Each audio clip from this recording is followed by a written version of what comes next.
That is when I started, because that is the beginning of the Ultra Crude podcast. We're back on a lovely Tuesday morning. Yes, we are. There. I'm John. Obviously, that's a long pause as Miss Jones does a little behind-the-scenes studio work with the camera. For those watching on video, you can find that on the Apple Podcasts and the Spotify's and the whatnot. Hey, we're talking about life and ultra running and everything in between, the lessons learned that we glean. How you doing today, Miss Jones? Oh, I'm doing great. How about you? Just finer than frog's hair. Baby, I mean, why are you feeling so fine? Oh, I finally got a good breakfast. Wasn't because you got a buckle this weekend? Hey, buckle up, ladies and gentlemen. We went down to Coe, Tennessee. Mm-hmm. This is where the race started, but then we promptly ran into Georgia. Spent about 60 miles in Georgia, I think, running the Forest Service Road 100. That's a 100-mile foot race through the mountains. It's beautiful down there. I stopped caring about how beautiful it was very quickly. Yeah? Yes. Why? Because I didn't care about anything at all. I think you were very clear about that when you were out there. You said, I want to fucking do this. Oh, okay. Yeah. Did I say that? I don't know if you said those words exactly. I mean, you did say it sucked a bunch of dicks. Yeah, I mean, it was not a lot of fun. I kept my immediate thoughts. And nothing against the race, not that. The race is fantastic. We'll talk about how wonderful the race is. My immediate thoughts of just running was, this is hard and not very much fun. You worked really hard. Yeah. You were real tuned up. I was. Here's the thing. I was in good shape. And then, so we have the balance of, what is the point, really? Because you've proven just a few weeks ago that you don't really have to be in good shape or do training to run 100 miles. And then I worked really hard in training to run 100 miles, and our finishing times weren't all that different. Did you think about that while you were out there? Or was that post-race? It came to me yesterday. Because while I was out there and running, I wasn't thinking about, I didn't care. Yeah. About anything. I didn't care about the finishing time. I didn't care about, I wasn't conscious. I wasn't doing math and stuff. Once that first bit of the race slipped and I realized it wasn't going to be what it should have been or could be. Yeah. I just stopped caring. I knew I had plenty of time to get it done. And so I wasn't thinking about that. But I have thought about it since. I don't want to come off as a try-hard, but I was out there trying hard, and I've been out here in the streets trying hard at running and training, and I don't know for what. You got a buckle. That's what for it. Yes, but obviously that's not a requirement. I have more experience to lean on that, and I think that's the thing. And this was the first completed. Well, you've ran 100 miles. We did that self-supported in the park, but we'll say in a race environment, the first completed 100. I often tell people, it might just be the last too. I might. Ooh, that's a far cry from never ever that you've been spouting. But we always tell people for that first one not to have goals. And a lot of people put a time goal on it and say, oh, well, this is what I think. Well, you don't know what you don't know until you know. And there wasn't a lot that I didn't know. No, but there is something to be said about going through that experience, seeing how you react, what your times do, what your mind does, what your body does in those later miles that you just can't replicate in training. You can't run 100 miles. I'll tell you what, I'm going to stop you right there. My body was 10 out of 10. It was there. Yeah, because of all the work you put in.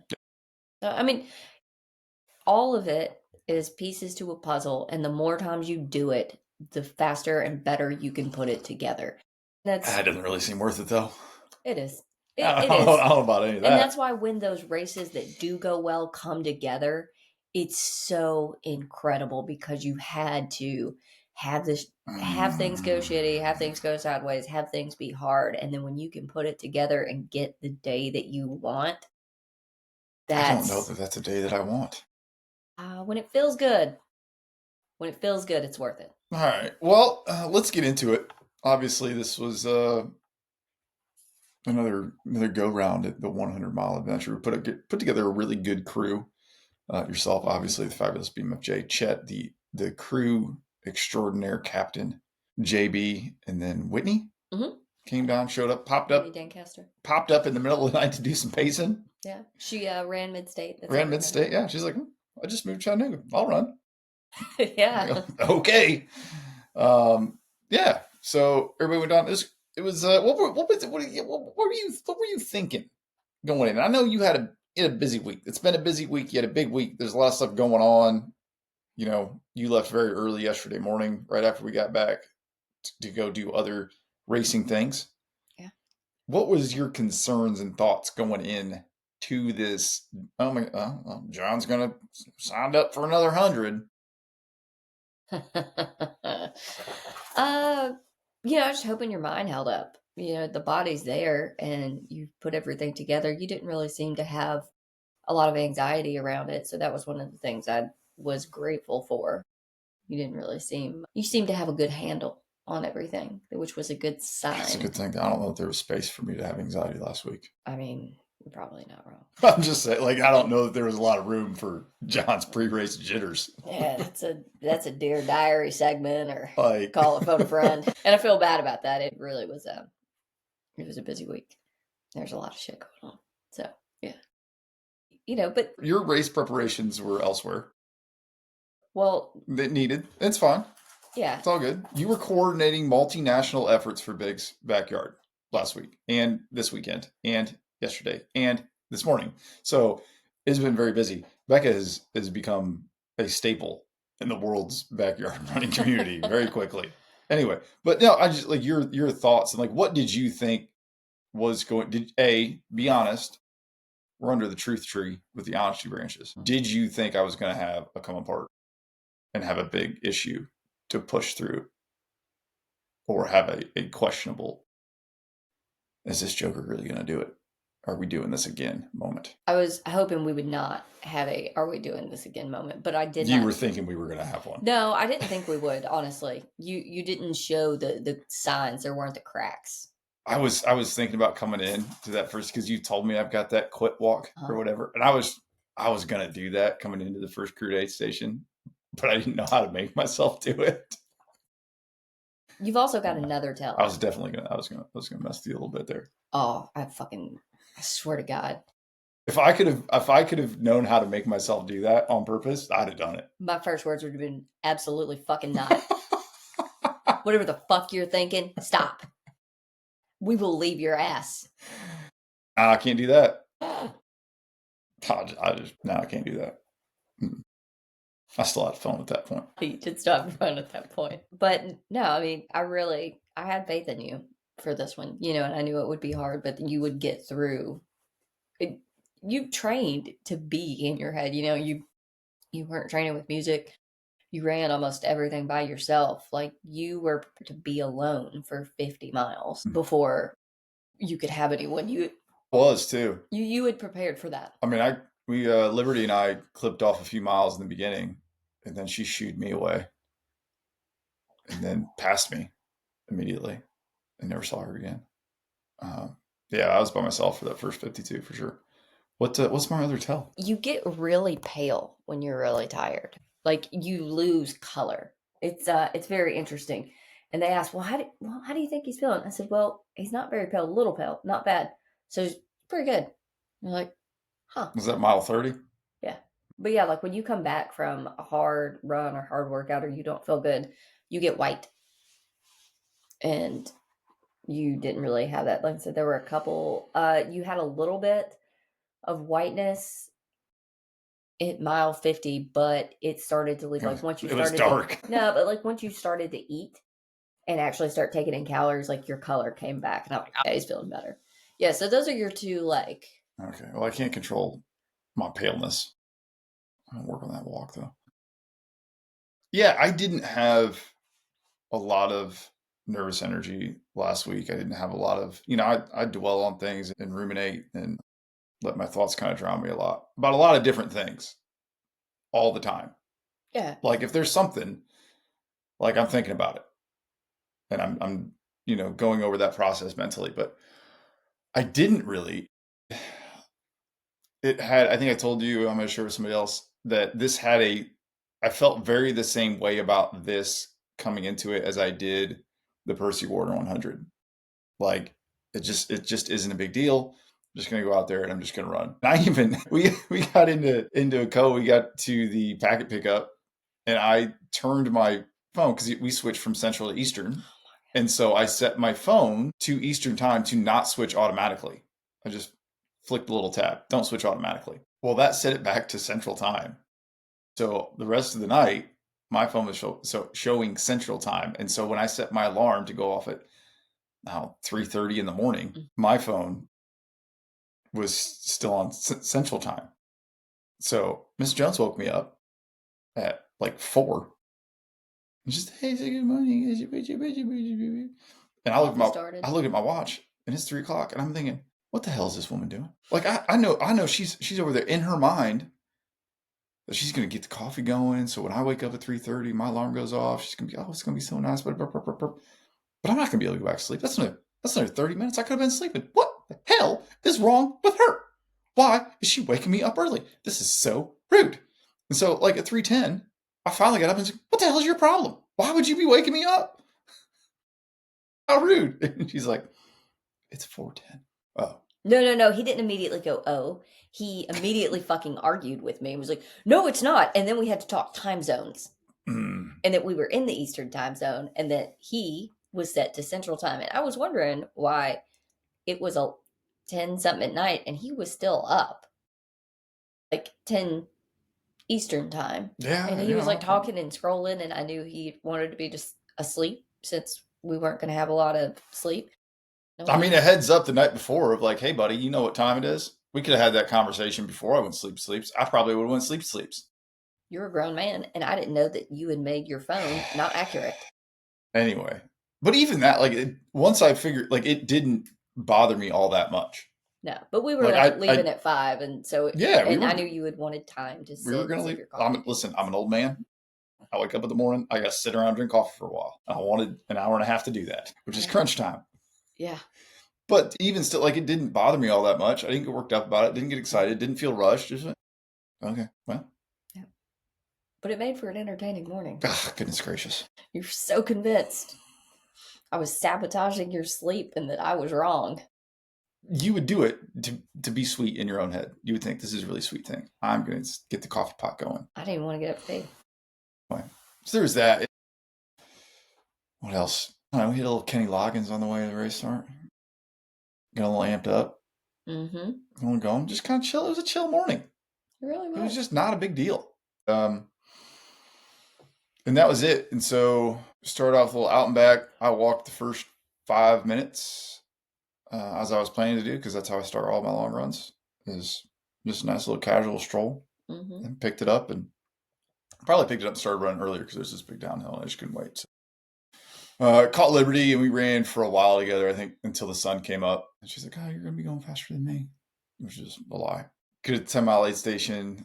I think good at the 20-mile aid station. And then I think I started warming up 20, and I realized, like, here's the thing. This is on Forest Service roads, okay? And you think this is going to be like a gravel road. And then it's like Dante's Inferno of gravel roads. And each subsequent descent of gravel road is worse than the last. And all of the nice gravel roads were at the front. Like the fresh, re-graveled, regraded sections were all in the beginning. And then it turned in. There were spots where there was no gravel at all. Like just like a deck of cards turned sideways, rocks. Yeah. Like just the mountain looks like a deck of cards on its side underneath your feet. Yeah, it's very interesting. It's very pretty rock. It's gorgeous. But that's what you were in. That's not, A, I'm not even sure that's a road. B, it's certainly not a gravel one, because there's just mountain under you. There's no other accoutrement other than the mountain. It's a rock road. And the rain washed away dirt. Yeah. So there was that. And I think that was like when I knew, I think between 20 miles and 30 miles that like, hey, this is going to be slower. I couldn't, as much as I could run as fast as I wanted to. I could run where I wanted to. But I couldn't, my hiking pace was not where it needed to be. It's not where I expected it to be, quite frankly. It was about 2.5, 3 minutes slower than I expected to hike. Yeah, and you've been working on the hiking and doing good. Yeah, I probably didn't quite do enough power hiking, or like hiking repeats would have helped, because it was either up or down. There was nothing flat. Yeah, you didn't get up on the ridge line and run. There was nothing flat out there to run. There was like, I think, one little ridge line bit between miles 20 and 30. And it was all, it was new road, and it was like 4-inch deep new gravel. Oh, So God. it was like running on sand. And it still wasn't like, flat. It was flat-ish. But you think about like you run a trail and you think about trails being rough and uneven, and they are, but your footprint and your foot strike is flat. When you land on gravel, there there's no stability underneath your foot. Your foot is molding and moving It gives, yeah. to whatever that surface is. And so there was, like I said, there were some good sections. There was some no gravel sections. There was some really washed out sections. There was some like, that's probably not a road section. Then there was some like number two, like that river rock section, like that's just hard to run on. So, but my big problem was I just couldn't hike fast enough in the sections where I needed to hike. Well, everyone that came through too in Liberty had said the same, that there was so much like hiking or walking. So So much. much. There was just so much. And I probably should have adapted and forced myself to run some of the shallower hills earlier. But again, if you're hiking and you look down and you're hiking, my heart rate's 145. Like I don't know how much like I should pick it up and run right. Yeah. That was the struggle I was in, is like, okay, you're hiking. This is a good heart rate to hike uphill at. Yeah. Like you're good, but it's just gosh darn. So that got really frustrating for a moment, and then I realized I wasn't going to hit you with 50K when I thought I was, and so against my better judgment, I pulled out my phone because I wanted you guys to know that I wasn't like Well, stranded out here. Like, hey, I know what I wanted to give you a heads up. I was going to be about an hour and a half late, or an hour and 15 minutes late. yeah, no, I'm definitely grateful for that. I mean, the first runner came through at 11:45, but then there really wasn't anyone for a while.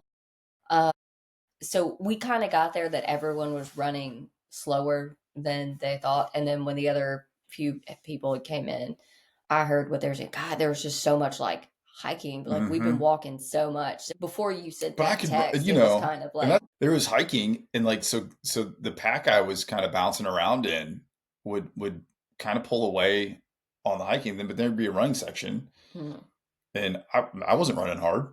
yeah, I was just cruising. So I would overtake. a gap them, and then there'd be a really long hiking section, and it would just, it would go on like that throughout the whole race. It's just, I couldn't, there wasn't enough running for me. Yeah. Yeah. Like I said, it was either up or down. That was it. And there was much less down.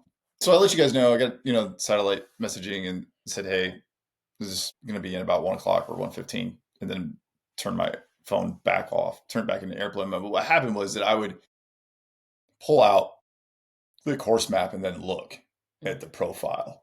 Yeah. And so I kept wanting to check logistically what was in front of me. Mm-hmm. And so that became a problem for me to have. And I recognize that. Hey, if you're going to carry your phone with you, you're going to do this the rest of the day.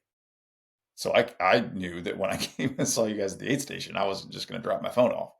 Because at that point, I'm going to see you in another 10 miles and another 10 miles. And Yeah, because you couldn't see us for that first 32, someone's going but to be after with me that, the rest of it. It's not going to be that big a deal. yeah. The After course that, it was wasn't, every 10 to 12. course wasn't hard to follow. It wasn't heavily flagged by any means, but they had signs at the turns. Yeah. And they did have flagging at the turns. You basically just ran straight ahead. It was one big loop. Yeah. But after I saw you that first time, that was the hardest, I think, probably lowest point of the race for me. I think I got out of there and I just wanted to lay down. Like I just wanted to curl up in a ball and just stay there until I felt better. And if there'd have been a bench, I probably would have done that exact thing. I probably would have laid on a bench and just laid there until I felt better. Not that I felt all that bad. I just, by that point, you're 7 hours in and it's late in the afternoon and you've not had enough caffeine. And, my legs were tight in the beginning and they loosened up and felt good the rest of the day. I was just, ugh, Oh, yeah. I didn't. I kept going and said, if you just keep running, you probably won't feel like that in a little while. Oh, yeah, if you just keep going. So, and if something hurts, you run long enough, something else will hurt. Nothing hurt. It's good. I was just in this place of, that passed, and then I started thinking about you again, and I started having this emotional moment about having an emotional moment with you at the next aid station, like almost wanting to, anticipating or wanting to come in and let all the emotions go and break down emotionally. And it was making me emotional while I was running. And so I just, listen, this is how I got through it. I had at several times of the race of the day, I had out loud conversations about what was going on and what advice I would give to somebody else. Like, what would I tell somebody that was running and it wasn't me? And so I said, hey man, listen, if you have an emotional moment at mile 40, then have the emotional moment at mile 40. Like, if it comes, let it come. If that's what happens, that's what's going to happen. But don't do it now thinking about it may or may not be happening in the future.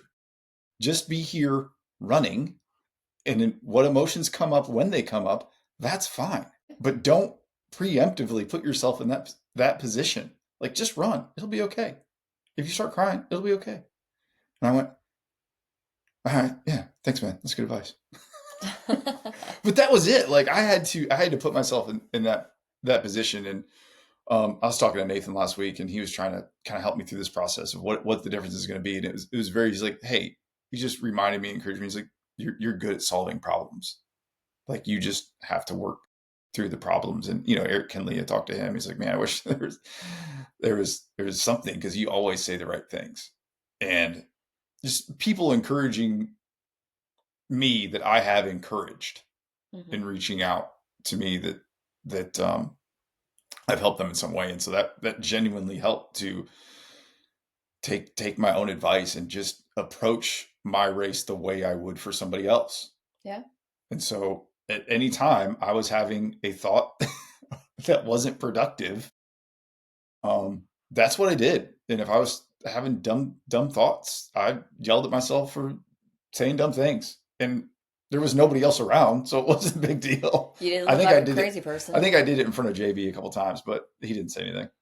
He said you did cry at one point. Oh, I cried several points. We'll get to that. Okay. And so that was that. And I knew that it was just kind of slip away. And, I got really frustrated coming in when it got dark. I don't think I had hit the halfway point yet, and I planned on being farther. Well, to be fair, were at mile that was frustrating. 52, I believe. You were. So I think I would have gotten to 50 by dark, because I had just turned on my headlamp. So you probably did hit 50 by dark, but you didn't see us for another 2 miles. No, but again, I was running fine. 50 picked up Whitney, right? No, at 50 you picked up JB. Oh, I got JB at 50. Sorry. That was another good 10 miles. The aid stations were about 10 miles apart, which is just kind of long. It is long. It was a little long. I think we had a good section. We talked a lot, ran well. I began picking up the pattern in that I was fading towards the end of aid stations. Like, that gap in the middle, they were 10 miles apart, but I get to 7-8 miles in, and I would start losing energy, especially on the uphills. And so I ran out of water twice for several miles in late afternoon. Yeah. And didn't you have 3 bottles on you at that point? I had 3 bottles on me both times I ran out of water. So that was coming into mile 40. I ran out of water 2-3 miles out. I didn't have 3 bottles at that point. That was just 2. And then I ran out of water coming into the 52-mile aid station. And that was probably 4 or 5 miles out. I was out of water. Easy. What did you say to that kid with the water? So I went out with a little bit of lemonade in a water bottle, 1 clean water, and a bottle of Scratch. And the lemonade and the Scratch just made me want to drink more water. And so I felt my bottles, and everything was kind of empty. And I'd only gone 4 miles. And I went, oh, this is bad. I'm in trouble here. This isn't good. Not that I didn't get all that upset about it. I didn't get all that consumed and oh, my race is over. Because usually that's the thing. You run out of water for a long time, you're probably going to think that's. We actually talked about this. It's not the end of the world. But in that time of day at that point in the race, that can have a really damaging effect on not just your body, but your overall psyche and mental fortitude. I get it. So, but I knew like it's not that far. Like you run 6 miles all the time without water. Like you run really hard. Yep. Like it'll be okay. Like you've got like I sucked them all dry. Like I was taking all the last little sips I had as long as I could, and I kept wanting to see somebody on the road to ask them if they had water. Like that's where I was at. Like just give me somebody rolling by in a Jeep. Like, hey, do you have any water? Like I've got a long way to go and I've got nothing. And eventually, I think I was 2 miles out from the aid station. This kid came up the trail just before dusk, and he had two 1 liter smart water bottles in his vest. And it was gorgeous. It was beautiful. It was amazing. And he's talking to me. And I'm just staring. I totally was. There was no eye contact going on at all. And I go, do you have any extra water? I'm out. I've been out of water for a long. And he's like, oh yeah. I've got extra water. I got plenty of water, man. Like it'll be okay. So he gave me, I don't know, like 10 ounces of water, which was all I needed. And it was the most glorious, tastiest, wonderful, refreshing water I've ever had in my life. Like I've converted to smart water from now. Like that's the That's it. fountain of life they're looking at like that. Yeah. So he told me to take it. He's like, man, you're moving good. Like it's 35 minutes away. Like no need to rush. Like you're doing great. And I appreciated the water very much. He said he was going out after one of his runners. And so I cruised on in, and I knew I needed to take a lot of time there to rehydrate. I was dehydrated. I knew I was dehydrated earlier, but like I needed to drink some water. My stomach wasn't happy. It wasn't digesting things very well.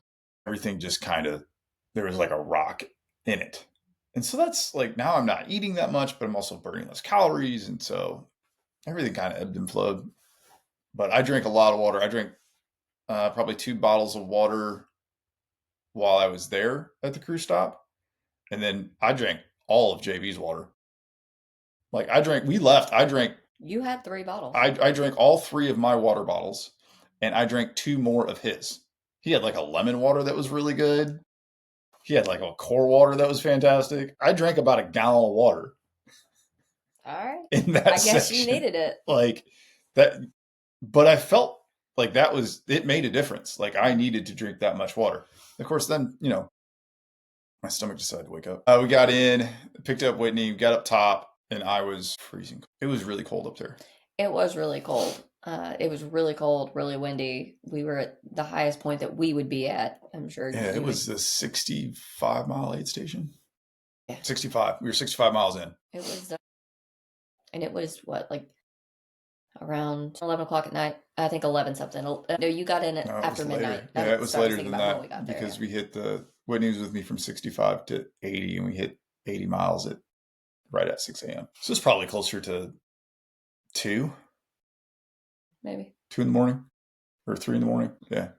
And it's so I'm sitting there, like I feel like my whole body is having a seizure because I'm shivering so hard. I'm trying to eat grits. I can't, like my hand is shaking.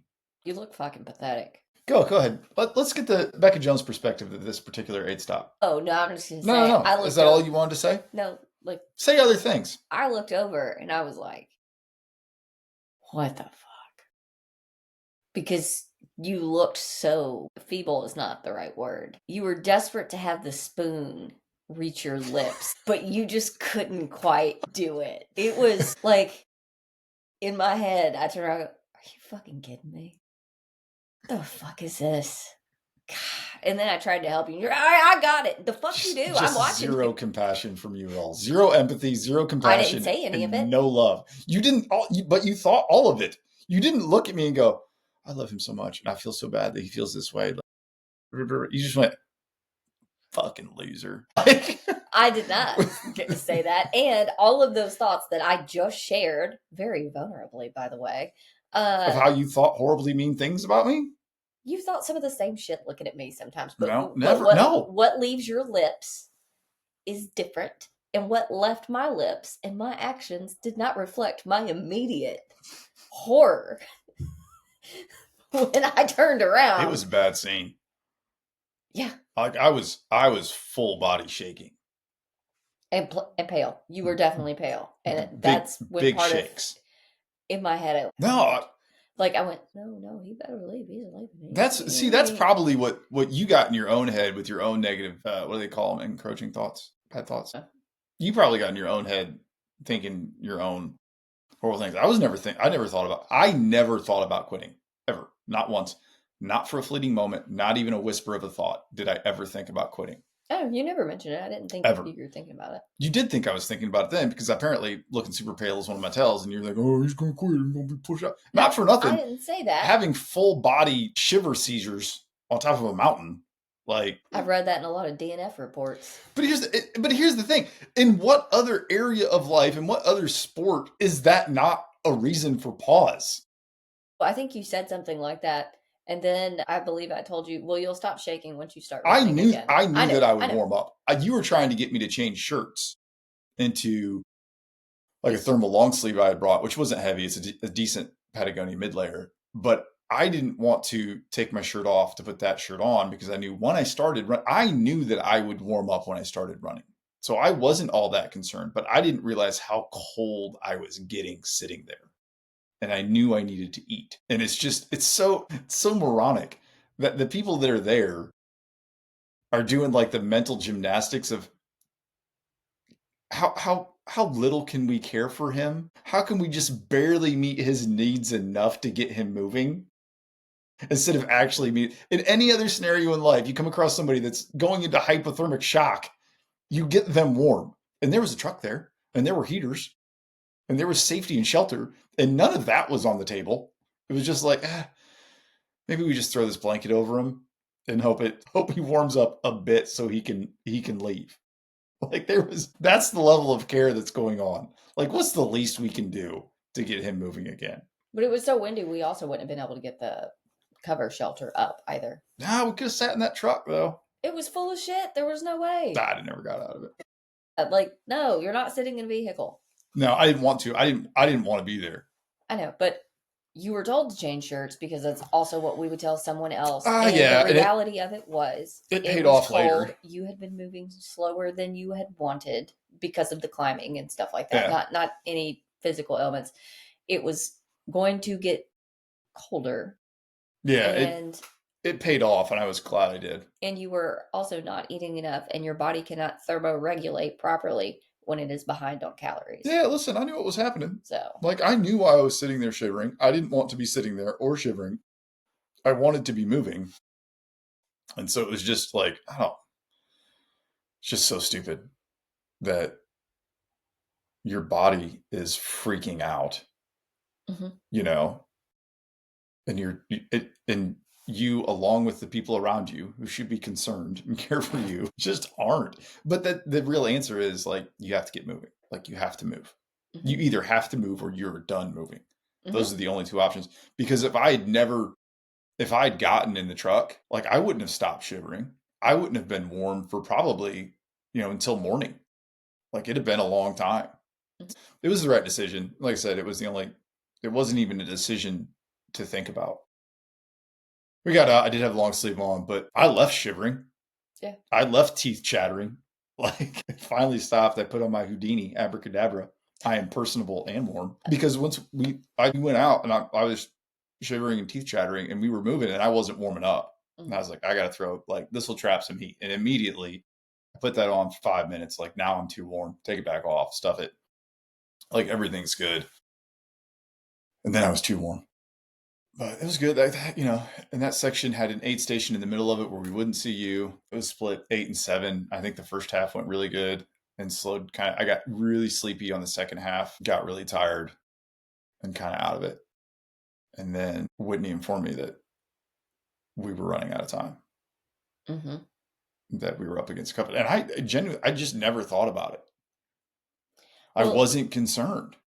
No, I mean, especially with like overall, you would have enough time, but they cinch up one of these cutoffs at mile 80. Yeah. And then the next 2 stops, you have 4 hours to go 9 miles at both of those. Or what? 10 miles. Okay. Yeah, sorry.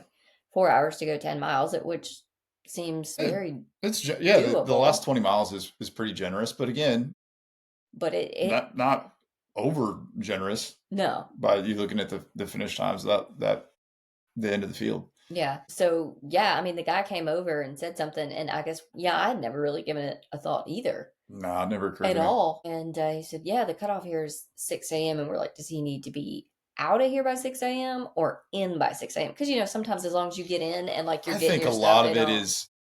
is just interpreted by whoever's running that aid And station. he said he has to be out by 6. He got to go to church in the morning. That's cool. Well, that was the second aid station he had ran that day. That makes sense. And the storm was moving in. Hey, listen, I don't blame him. And I don't blame him one bit. and we had said, like, we have everything that, we really, so he had pretty just kind of put out minimal for the couple people that are still. I didn't think there. there was anybody behind me.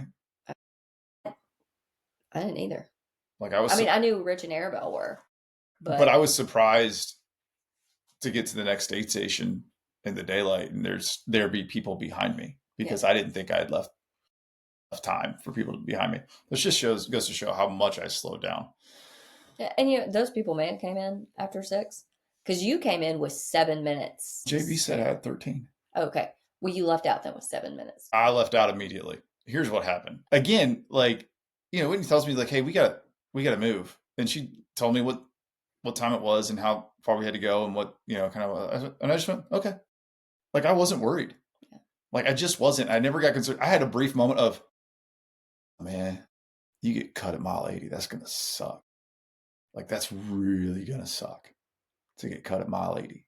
Like, that's a really hard story to tell on Monday of how you just fell apart and weren't fast enough. You're going to have to do this again. And I had been thinking for many tens of miles at that point of, I'm never doing this again.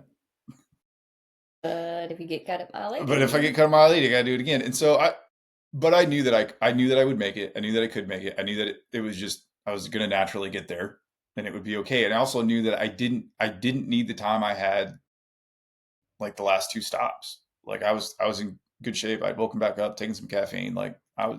Well, and at this stop, we had the tent up. We had the heater going. There's a whole thing going on there. Yeah, Chet had done. He said, I'm going to make sure that's he right. does good. Whitney gave me one of these like reheatable hand warmer things. And I didn't want it. She was being very nice to me. Mm-hmm. And I was being myself. Yeah. You were not being nice to her. I was just setting expectations. But I put it on my chest and I got warm sitting there. And then, Chet said, I'm not going to be outdone by a hand warmer. And he had brought all the supplies for no one to ever be cold. But yeah, I mean, it was so windy though on that previous aid station. I don't know that we really would have gotten it up. It would have been possible.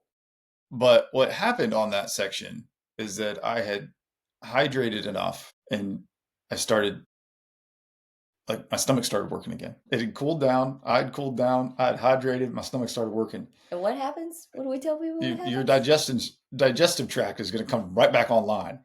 Uh-huh. And it did. And we're moving and we're running and everything's great. And I stopped, like, hit the brakes. I'm kind of doubled over. When he goes, is it a cramp? I went, oh.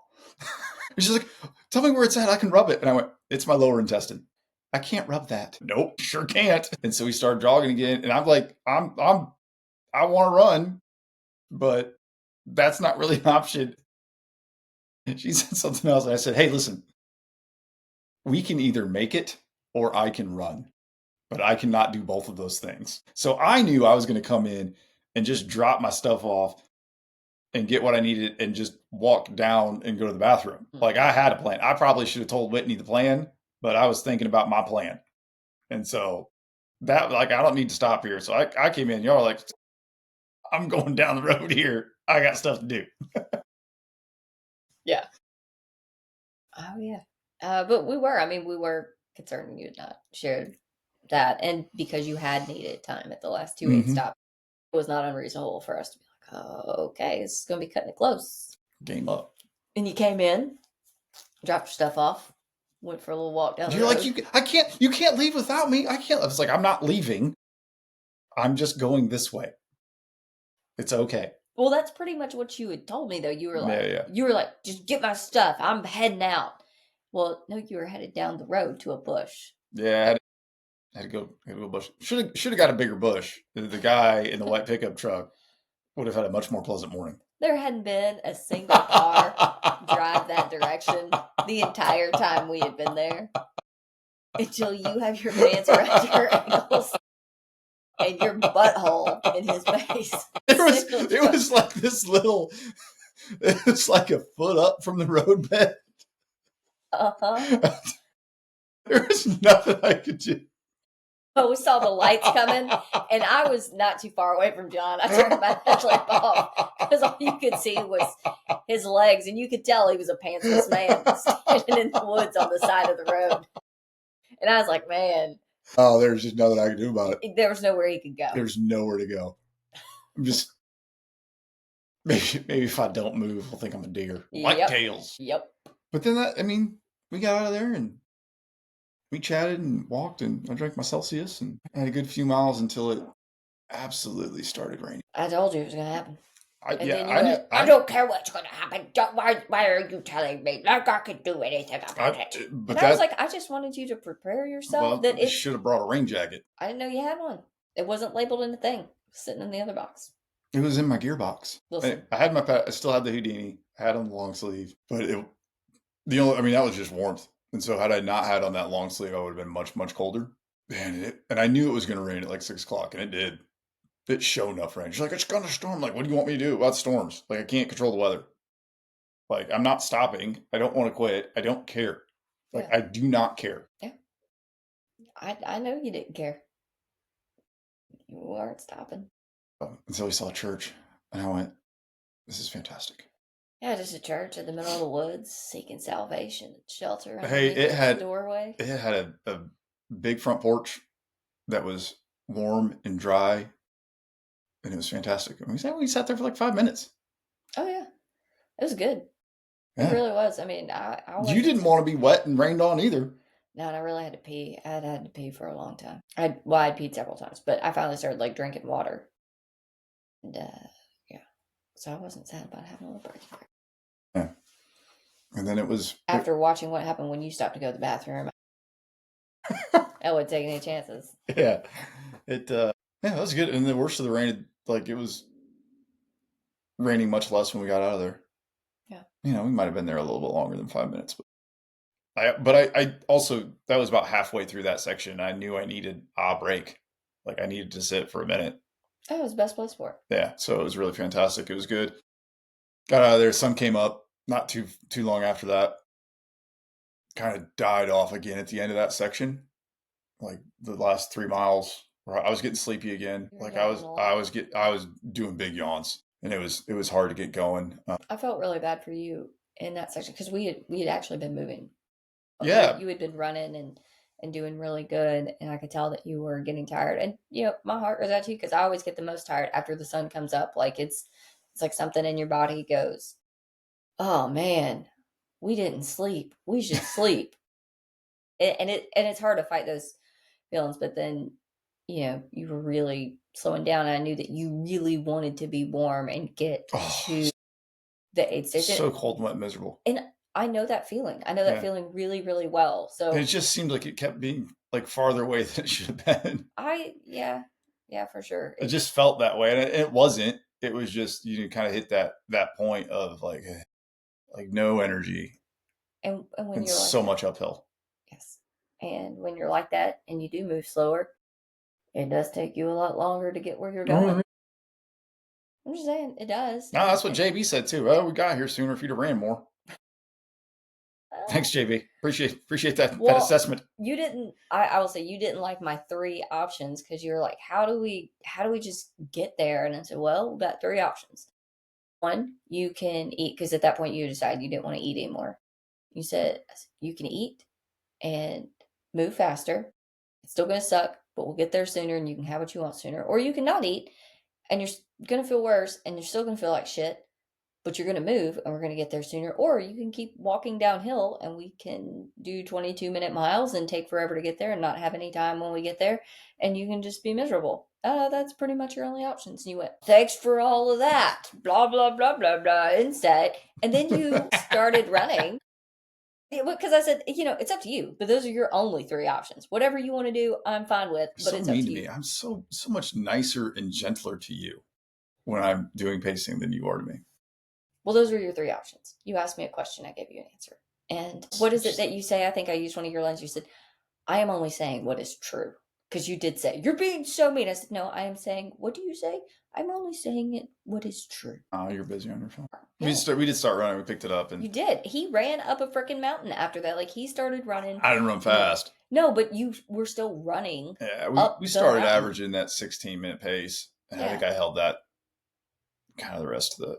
I don't know. I think I picked it up at the end, but yeah, we got it. But it was again that point between the aid stations where I like I'm dying. Like I'm dying. I can't just get there. Yeah. Like I needed more. I want to say I was really proud of you though for flipping that switch and moving and going. Really proud. Oh, thank you. Like, I know what it takes when it feels that terrible and tired to do that. But we got in, got so warm, had the best grit bowl ever in my life. I ate 2 big cups of grits with sausage and cheese in them, and it was fantastic. I don't even like grits. Chet's grits are amazing. Chet's grits are amazing. Like, so good. We got warm, and that was we had 10 miles left. JB was going to pick it up again, and I don't know what time we got out of there. We got in about 9:15 or 9:10, 9:15, and you left out about 9:30 maybe. I thought so. Yeah, so I wasn't taking a ton of downtime at aid stations. I think I had that one big stop at like 50 where I had to rehydrate. Yeah. It was kind of a longer stop, but it wasn't sitting there for, I think, a long time at any time in particular.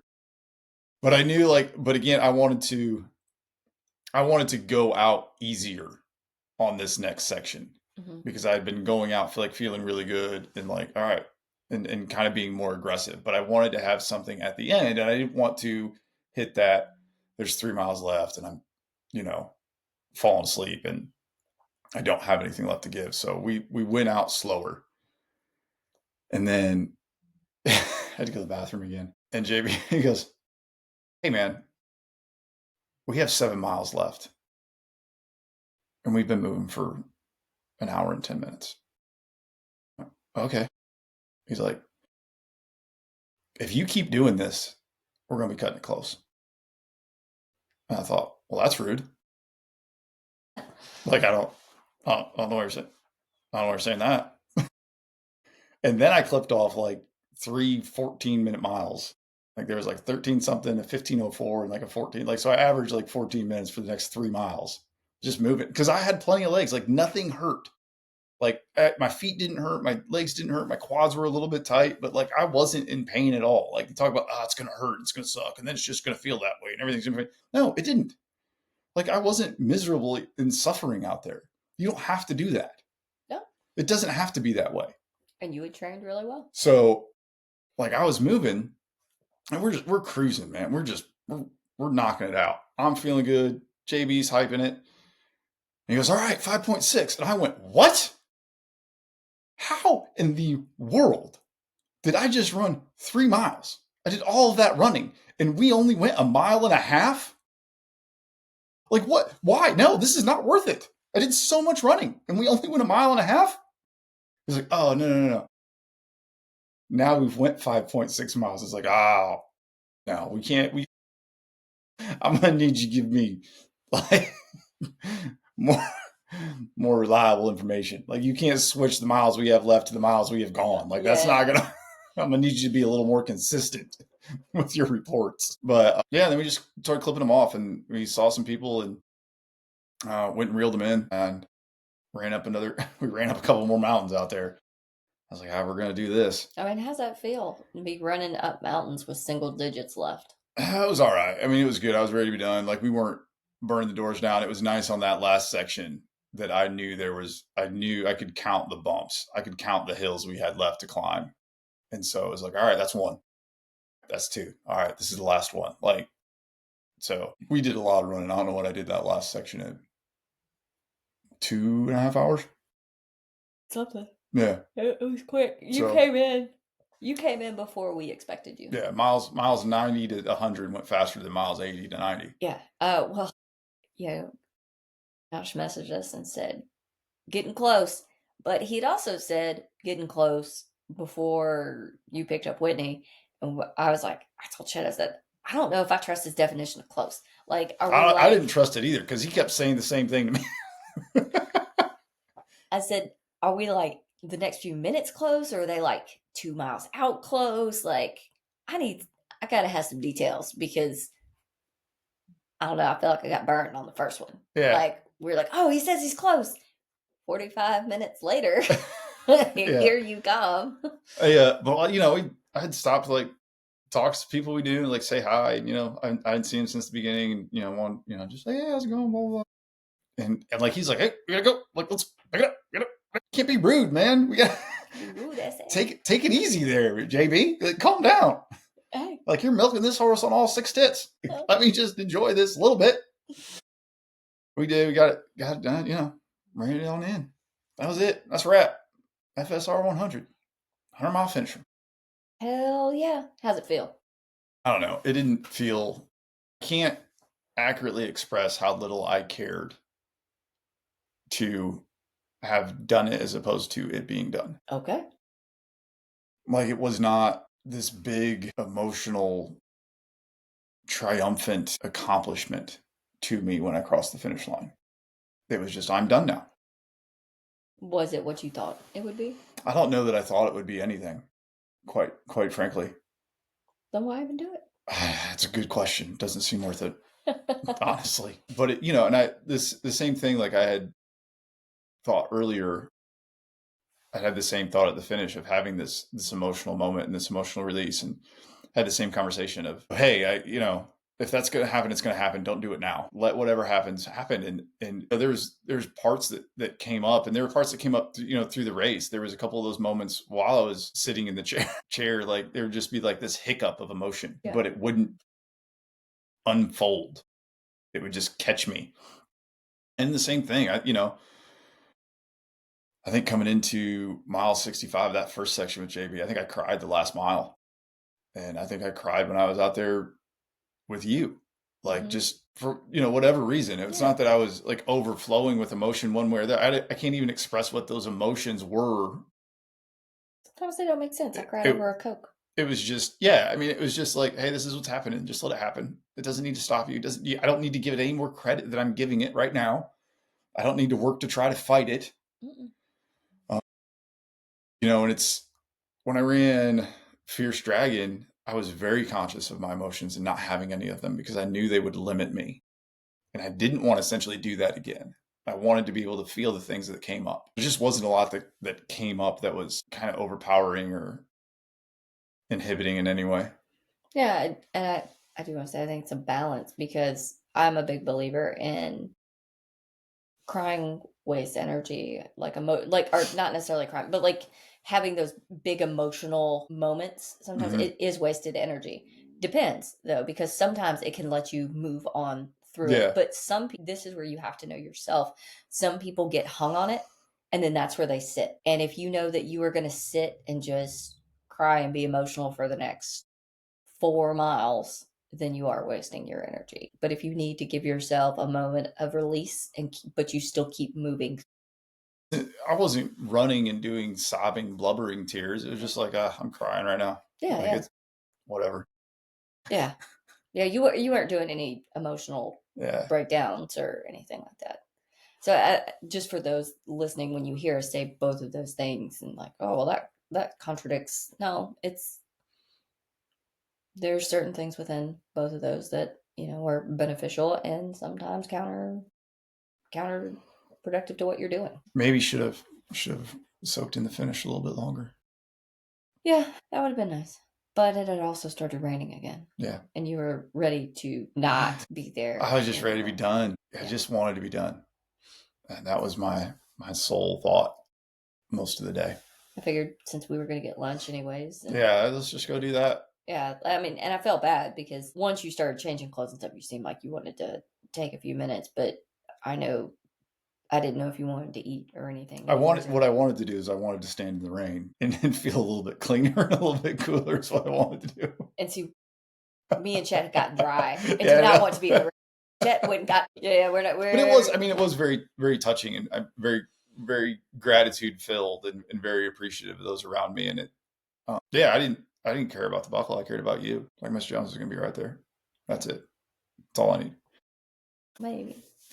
That's what mattered. I'm glad to have done it. You know, we started this back in April or whatever, and I was going to make some changes and approach this. And how do you train to quit out of your life?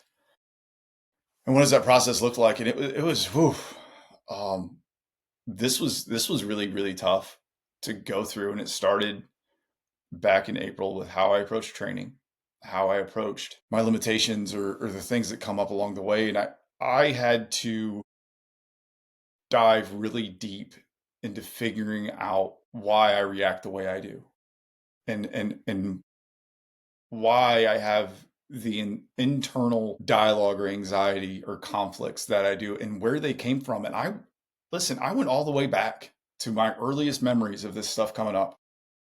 And I cataloged everything and I made notes and, recorded like micro traumas that caused me to have these reactions that laid the groundwork to who I became as a person or who I am today and why I deal and struggle with the things that I do so that I could better understand them so that I wouldn't have to constantly react that way.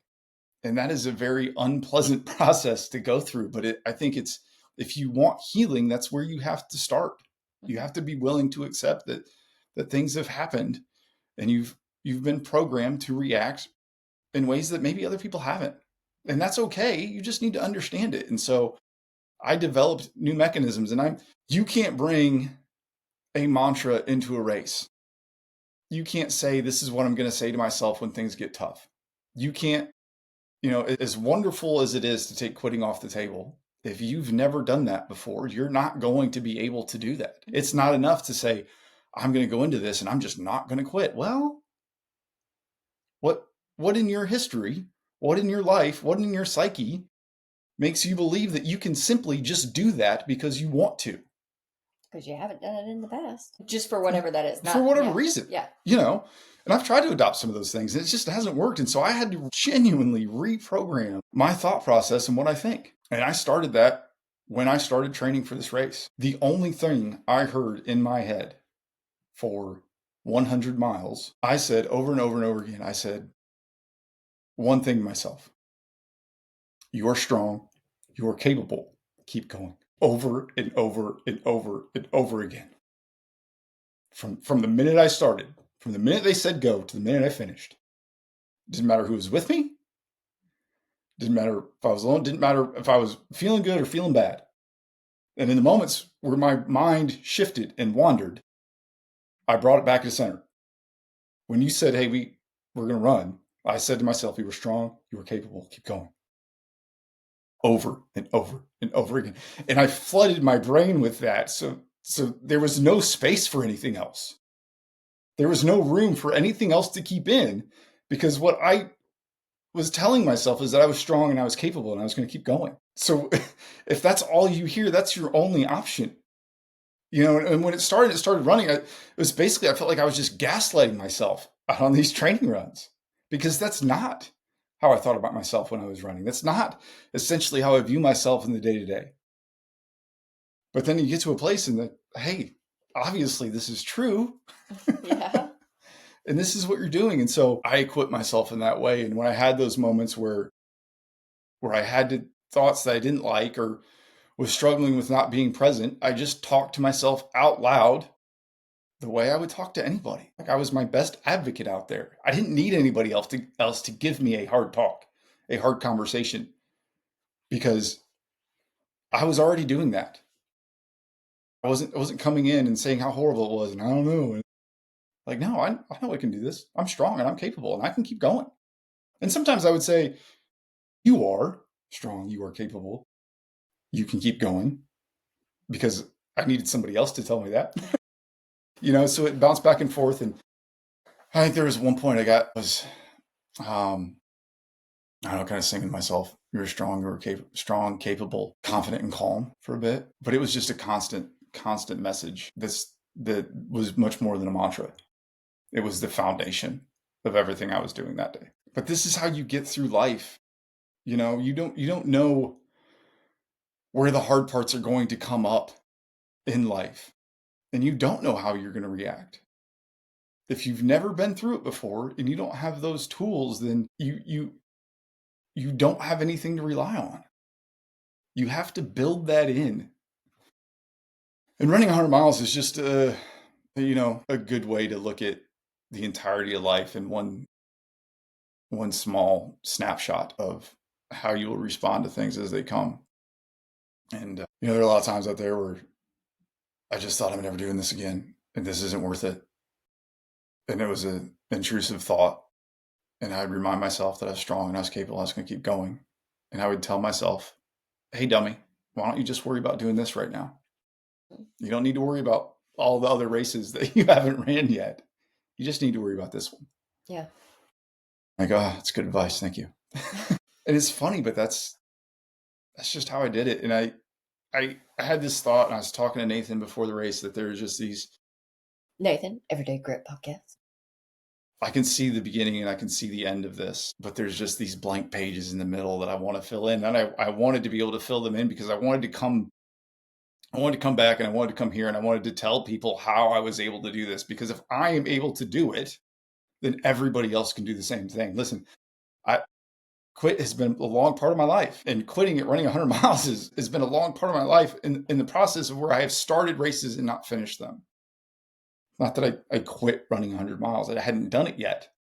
I hadn't done a race yet, but I was able to adapt and learn and grow and do the hard work that needed to be done before I started the race, so that the race wasn't that hard.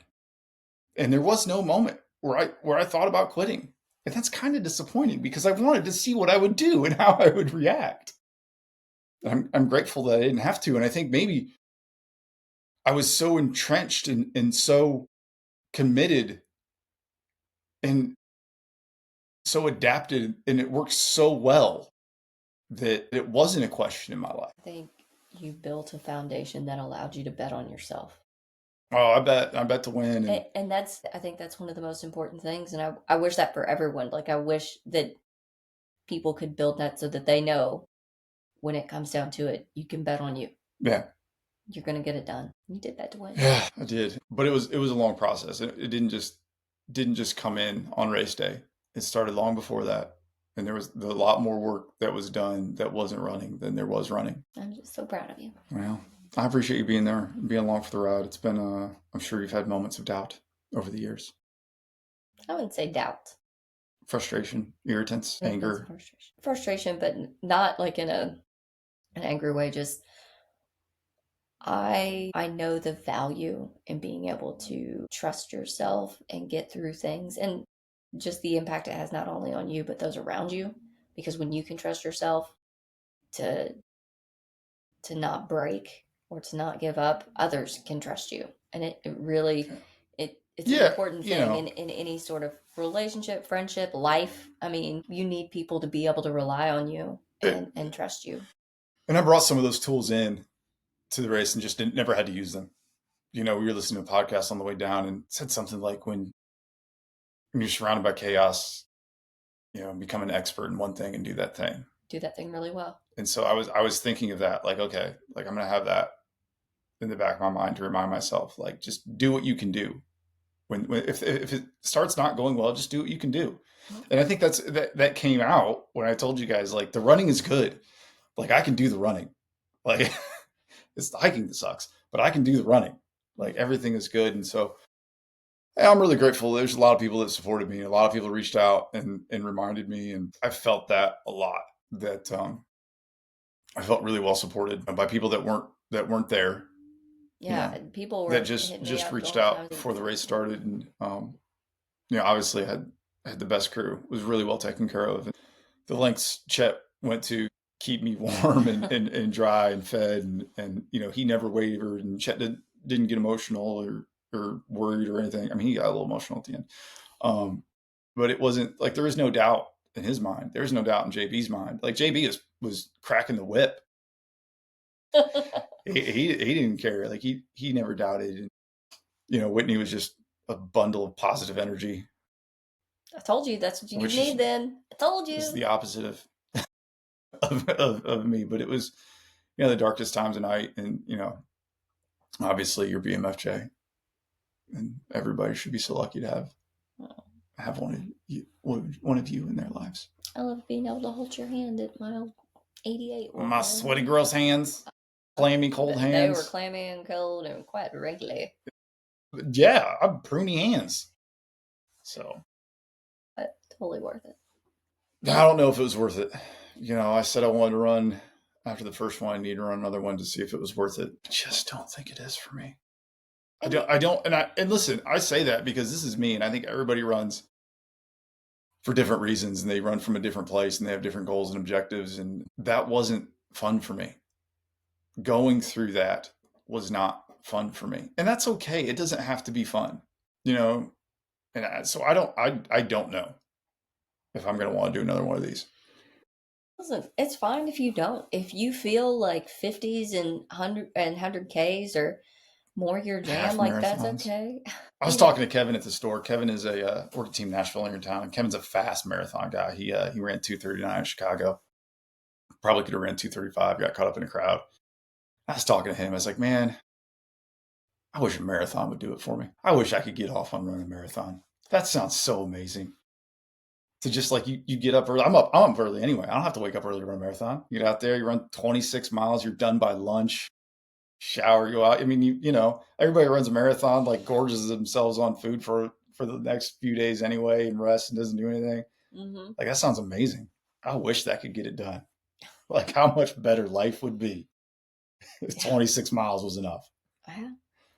So, maybe 50Ks, 50 mile, or 100K. I don't know. I mean, and I said it genuinely. I don't know. I don't know if I will want to do it again. There's a part of me that wants to do it again because I think it's a really cool, beautiful thing to do. But I don't know that it's the right thing for me to do. And it may not be. And I don't know. You don't have to know today. I don't know that I can do it again. And I don't know if I want to go through that again to do it again. That's the other thing. It is a lot. It's a lot. It's a lot on people around you. And then, good gracious, if I try this again and I can't do it again, and how devastating that is on the people around me, we'll let future John worry about that. Yeah, that's not a problem. I don't need to do it today. Listen, hey, just thank you sincerely to everybody that has been a part of this journey, this long road, from the people that have supported me and stood by me and believed in me when I didn't believe in myself, that allowed me to believe in myself. Thank you very much. This is the Ultra Crude podcast, and listen, we'll come back next week. We'll talk about more things. How's that sound? Oh, it sounds good. Thanks, everybody. Bye.